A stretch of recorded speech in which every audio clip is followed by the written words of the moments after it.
ఎన్నో త్యాగాలతోని పోరాటాలతోని తెలంగాణ సాధించాం. మనకు రాజకీయాల కంటే కూడా రాష్ట్రం ముఖ్యం, రాష్ట్ర ప్రజల ప్రయోజనాలు ముఖ్యం. అధికారంలో ఉన్న ప్రతిపక్షంలో ఉన్న రాష్ట్ర ప్రయోజనాల కోసమే పనిచేయాలనేదే కేసీఆర్ గారు ఎప్పుడు కూడా మాకు చెప్తూ ఉంటారు. అందువల్ల ఈరోజు కూడా ఒక బాధ్యతాయుతమైనటువంటి ప్రతిపక్షంగా ఈ కాళేశ్వరం ప్రాజెక్ట్ మీద, కాళేశ్వరం అనేది definitely it is a life line to the state of Telangana. ఇది ఒక జీవధార. ఈరోజు ఈ కాళేశ్వరం మీద కేవలం రాజకీయాల కోసం కాంగ్రెస్ పార్టీ దుష్ప్రచారం చేయడం కోసం, బురద జల్లడం కోసం, రాజకీయ లబ్ధి పొందడం కోసం ఈ ప్రాజెక్టును మరమ్మతు చేయకుండా తాత్సారం చేసే ప్రయత్నం చేస్తుంది. అంటే రాష్ట్ర ప్రయోజనాల కంటే రాజకీయ ప్రయోజనాల మీదనే కాంగ్రెస్ పార్టీ ఎక్కువ దృష్టి పెడుతూ బురద జల్లే ప్రయత్నం చేస్తుంది. అందువల్ల ఈ ప్రజెంటేషన్లో చాలా వివరంగా మీకు చెప్పే ప్రయత్నం చేస్తాం. అందరికీ సాఫ్ట్ కాపీసు, హార్డ్ కాపీస్ కూడా పంపిస్తున్నాం. ఒకటేమో ఈ బ్రీఫ్ ప్రజెంటేషన్, ఒకటి పీపీటీ మీ అందరికి షేర్ చేశాం. రెండవది కాళేశ్వరం ప్రాజెక్టు మీద వాస్తవాలు, అంటే వక్రీకరణలు, వాస్తవాలు, వివరాలన్నీ కూడా మీకు అందిస్తూ ఉన్నాం. ఈ 2 బుక్స్ కూడా మీ అందరికీ ఇచ్చాం. దయచేసి చదవండి. మీరు ప్రజెంటేషన్ అయిన తర్వాత ఇంకేమైనా డౌట్స్ ఉంటే కూడా ఐ విల్ క్లారిఫై. మీ అందరికీ ఒక నోట్బుక్, పెన్ కూడా ఇచ్చాం. నోట్ చేసుకోండి. లాస్ట్లో I will answer all your questions and doubts. Please. నేను కూడా ఈరోజు రాజకీయ విమర్శలు చేయట్లేదు, ఓన్లీ వాస్తవాలు చెప్పే ప్రయత్నమే చేస్తున్నా. పొలిటికల్గా చాలా వేదికలు ఉన్నాయి, మాట్లాడతాం. కానీ today I will try to explain the brief facts on Kaleshwaram. ముందుగా అసలు కాళేశ్వరం అంటే ఏంటి? పదే రేవంత్ రెడ్డి గారు కాళేశ్వరం కుప్పగూలిపోయింది అని ఒక స్టాండర్డ్ డైలాగ్ కొడుతూ వస్తూ ఉన్నాడు. వాస్తవానికి కాళేశ్వరం అంటే 3 బ్యారేజీలు, 15 రిజర్వాయర్లు, 19 సబ్స్టేషన్లు, 21 పంప్ హౌస్లు, 203 కిలోమీటర్ల టనెల్లు, 1531 కిలోమీటర్ల గ్రావిటీ కెనాలు, 98 కిలోమీటర్ల ప్రెషర్ మెయిను, 141 టీఎంసీల సామర్థ్యం కలిగిన రిజర్వాయర్లు, 530 మీటర్ల ఎత్తుకు నీటిని ఎత్తిపోసేటువంటి వ్యవస్థ, 240 టీఎంసీల నీటి వినియోగం. ఇది మొత్తం కాళేశ్వరం యొక్క సమాహారం.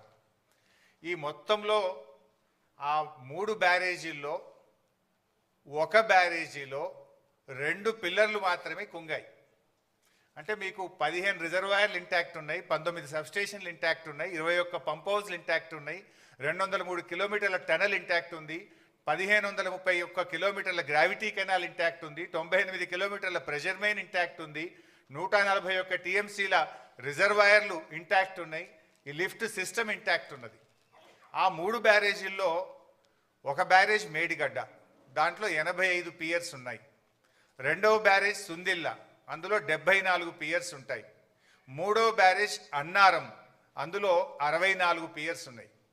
సో అన్నారంలో ఉన్న 64 పియర్సు బ్యారేజ్ ఇంటాక్ట్, సుందిల్లలో ఉన్న 74 పియర్సు బ్యారేజు ఇంటాక్ట్.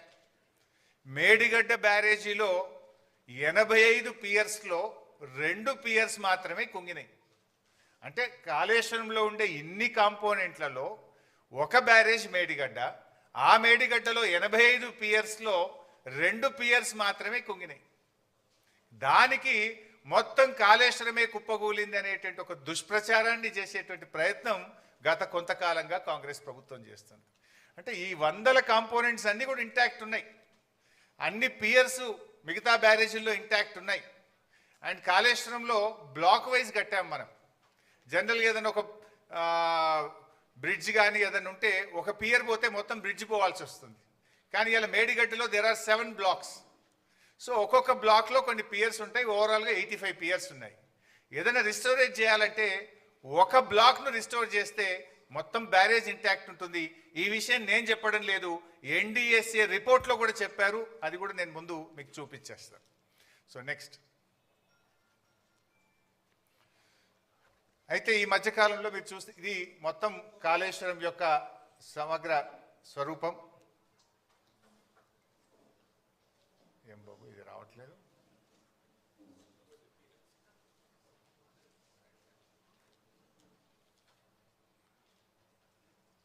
వస్తుందా బాబు? సో మీరు గమనిస్తే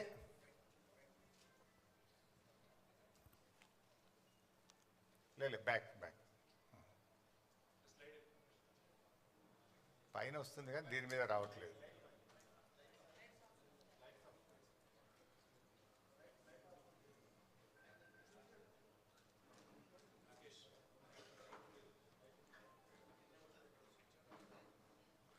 పర్లేదు, నేను I will explain here.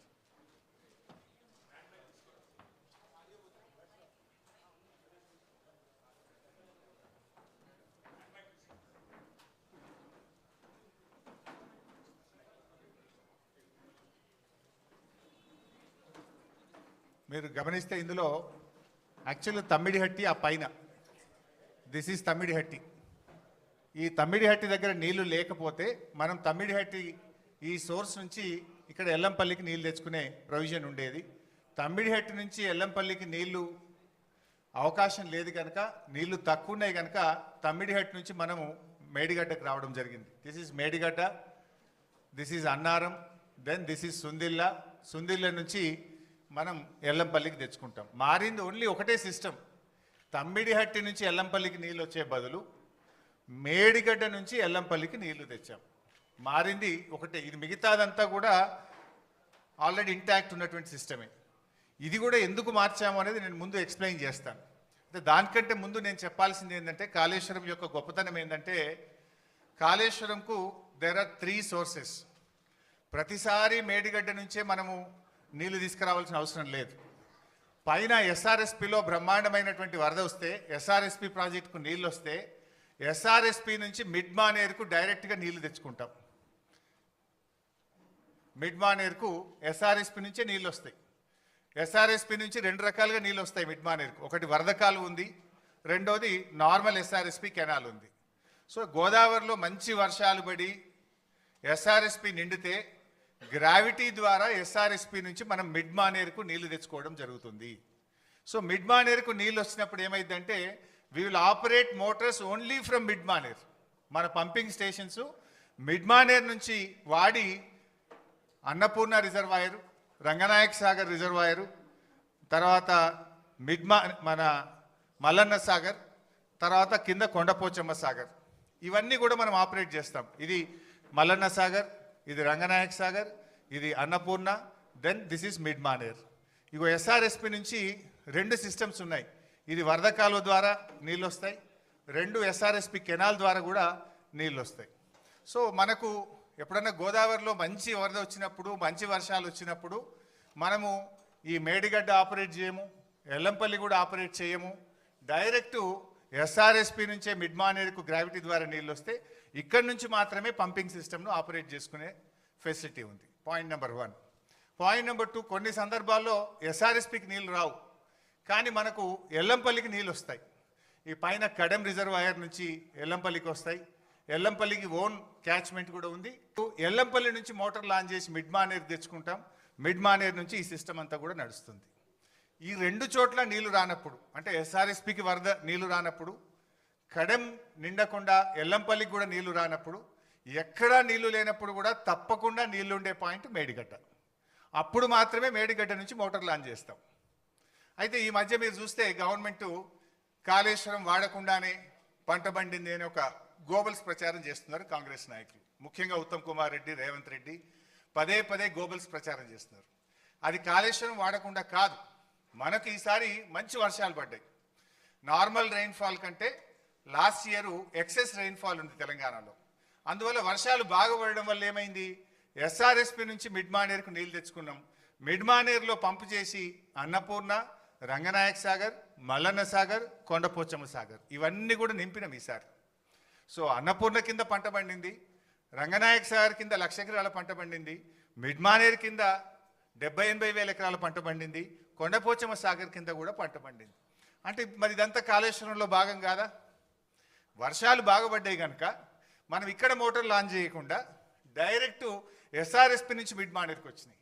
So mid మానేరులో మోటార్లు నడిపినామంటే ఇది కాళేశ్వరంలో అంతర్భాగం. ఇక్కడ కాళేశ్వరం ప్రాజెక్టులో కట్టిన మోటార్లతోనే అన్నపూర్ణకు నీళ్ళు వచ్చినాయి, అన్నపూర్ణలో పెట్టిన మోటార్లతో రంగనాయక సాగర్ నీళ్ళు వచ్చినాయి. రంగనాయక సాగర్లో మోటార్లు నడిపితే మల్లన్న సాగర్ నీళ్ళు వచ్చినాయి. మల్లన్న సాగర్లో మోటార్ నడిపితే కొండపోచమ్మ సాగర్కు నీళ్ళు వచ్చినాయి. ఈ వ్యవస్థ అంతా కూడా పనిచేయడం వల్లనే పంట పండింది. మొదటి పంటకు, రెండవ పంటకు. ఇక్కడ దుబ్బాక శాసనసభ్యులు ప్రభాకర్ రెడ్డి గారు ఉన్నారు. వారికి మల్లన్న సాగర్ నుంచి దాదాపు వారి నియోజకవర్గంలో కొన్ని వందల చెరువులు, చెక్ డ్యాములు నింపితే అద్భుతమైన పంట పండింది. మెదక్ మాజీ ఎమ్మెల్యే పద్మాదేవేంద్ర రెడ్డి గారు ఉన్నారు. ఇదే మల్లన్న సాగర్ నుంచి రామాయణపేట కెనాల్ ద్వారా నీళ్ళు ఇస్తే కొన్ని వేల ఎకరాల్లో దుబ్బాక, మెదక్ నియోజకవర్గంలో పంట పండింది. కొండపోచమ్మ సాగర్ నుంచి ఇటు యాదగిరిగుట్ట, ఆలేరు నియోజకవర్గానికి, గజ్వేల్ నియోజకవర్గానికి ఇవాళ నీళ్లు పోయినాయి అంటే గోదావరి నీళ్లు కొండపోచమ్మ నుంచి యాసంగిలో నీళ్లు వదిలిండ్రు. సుంతాల మహేందర్ రెడ్డి గారు ఉన్నారు. అక్కడ కొత్త గెలిచిన ఎమ్మెల్యే పోయి ఆ నీళ్ళ కొబ్బరికాయలు కొట్టుండే. ఎక్కడి ఆ నీళ్లు? కొండపోచమ్మ సాగర్కు నీళ్ళు ఎక్కడి నుంచి వచ్చినాయి? Kondapochamma Sagar is part of Kaleshwaram.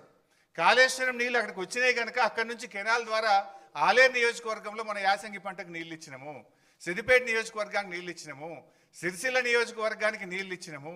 అట్లా కొన్ని లక్షల ఎకరాల్లో కాళేశ్వరం ద్వారా మొన్న పంట పండింది. అయితే వీళ్ళు ఏం ప్రచారం చేస్తున్నారు? కాళేశ్వరం వాడకుండానే పంట పండిందనే దుష్ప్రచారం చేస్తున్నారు. ఇవన్నీ కూడా కాళేశ్వరంలో అంతర్భాగం. అయితే ఈసారి మనకు ఎల్లంపల్లిలో మంచి నీళ్ళు వచ్చినాయి కడెం నుంచి. సో ఎల్లంపల్లి మోటార్లు రన్ చేసి ఎల్లంపల్లి ద్వారా కాళేశ్వరం సిస్టమ్ పనిచేసింది, మిడ్మానేర్ ద్వారా కాళేశ్వరం సిస్టమ్ పనిచేసింది. ఈ రెండు సిస్టంలు వాడడం వల్ల ఈసారి బ్రహ్మాండమైనటువంటి పంటలు పండినాయి. వేలాది చెరువులు నింపినాం, వందలాది చెక్ డ్యాములు నింపినాం. నేరుగా కెనాల్స్ ద్వారా కూడా వేలాది ఎకరాలకు, లక్షలాది ఎకరాలకు కాళేశ్వరం ద్వారా ఈసారి నీళ్ళు ఇచ్చినాం. అయితే this year is a good year. వర్షాలు బాగుపడడం వల్ల మనము మిడ్మానేర్, ఎల్లంపల్లి నుంచి మాత్రమే కాళేశ్వరం సిస్టమ్ నడుపుకున్నాము.